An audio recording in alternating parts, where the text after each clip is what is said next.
Hello everybody, Soulless Scientist here again, and welcome to Boldur Theorycrafting Week 1 of 3. I'm so excited. This series of videos is not really intended to be a character overview, but I will put a link in the description box below to a video covering exactly that, which was done by my fellow community member Dirch, so please go check out that video and subscribe to his channel as well. So, the primary function of this theory crafting exercise is to use Boldur as a melee assault character, so your team is going to have to bring a tank because you are not going to be it, and to utilize his rage ability, which increases his attack speed for a few seconds after killing an enemy as often as possible. So, for level 1, we're going to want to go with the right option, which is over Boldur Dash. Using Boldur Dash generates an overshield on Boldur for a brief period, plus 225 overshield for 8 seconds. So the reason we're going to pick this is because it directly ties in with the next augment for level 2, and keep in mind too that Boldur is one of the Eldred, and the Eldred don't have a shield.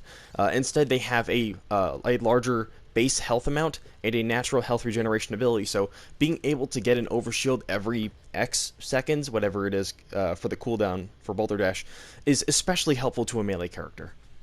For level 2, we're going to want to go with the left option, Ages of Anger, which says activating Boldur Dash immediately activates Rage. So here we have the tremendous benefit of Rage starting upon skill activation instead of only killing an enemy. So here you can kind of see the start of the combat loop that this theory crafting exercise is meant to focus on, where you use Boldur Dash, which turns on an overshield, which then activates Rage, and then you have increased attack speed for X seconds. For level 3, we're going to want to go with the right option, Stunning Blows, which states when Boldur is unarmed, his primary melee attacks slow enemies. So this is intended for use in conjunction with Axe Toss and the level 4 augment, which I'm going to get to in a minute.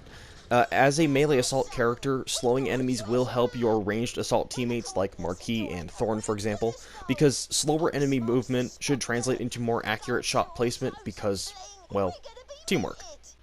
For level 4, we're going to want to go with the left option, Hatchet Man, which states enemies hit with Axe Toss suffer bleed damage, plus 48 damage over 4 seconds.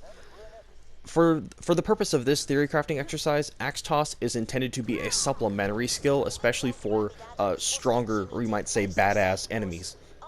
So against such enemies, your combat loop might go Axe Toss, which causes bleed damage, use Boldur Dash, activates Rage, then use Rage-infused melee attacks, enemy is slowed because you're unarmed, having just used Axe Toss, enemy dies, and cooldowns permitting, rinse and repeat as necessary.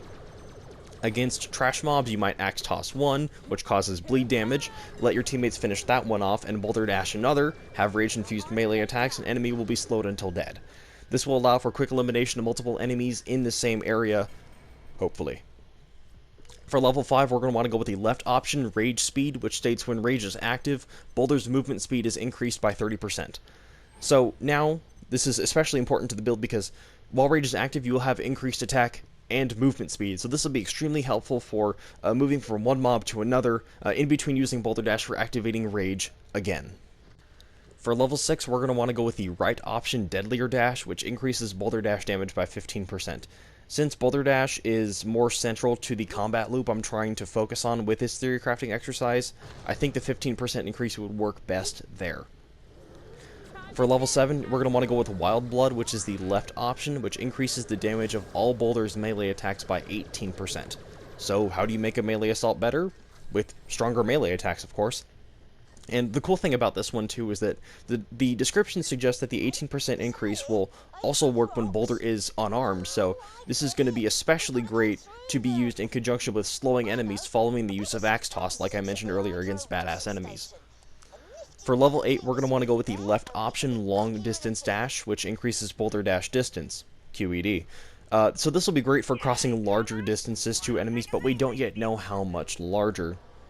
So there is kind of a downside to this one in that, so Rage starts upon skill activation, not the end of the dash. So if you activate Boldur Dash further away from an enemy, it will decrease the usable time before Rage ends. However, there is an upside to this in that Boldur Dash is fast, so you won't be losing too much of the Rage timer, and having that kind of flexibility will likely be more helpful than the other option of a 20% cooldown. For level 9, we're going to also want to go with the left option, Axe Toss cooldown. Retrieving Boldur's axe reduces Axe Toss cooldown by 20% upon axe pickup. So this one was kind of a tough choice for me, but I think this one is most applicable to PvE, because if you miss with Axe Toss, then you could potentially use Boulder Dash to reach where it landed, pick it up for a cooldown reduction, have Rage still be active, and likely be able to deal some damage before the Rage timer runs out. If you find that your team of 5 does not have a healer, or you're having difficulty staying alive, then the right option, Death and Axes, might be a better choice. It really all depends on how well you and your team are doing. And finally, we reach level 10 where things really start to get fun. We're going to want to pick the left option, Runes of Rage, which states while Runes of Power is active, striking an enemy with Boulder's melee attack immediately activates Rage. So this of course means that Rage can now activate from 3 sources. 1, killing an enemy, 2, activating Boulder Dash, and 3, a melee attack while Runes of Power is active. The tremendous upside to this is that melee strikes while Runes of Power is active do not consume the magic, so you can basically reactivate Rage for free, because using Boulder Dash, while it would reactivate Rage, it consumes part of the magic. And the possible upside to this is that if any of those 3 proc while Rage is active, thus resetting the Rage timer, then provided there is enough stuff near you to smack, then you could potentially have Rage active for quite a while, and that is awesome.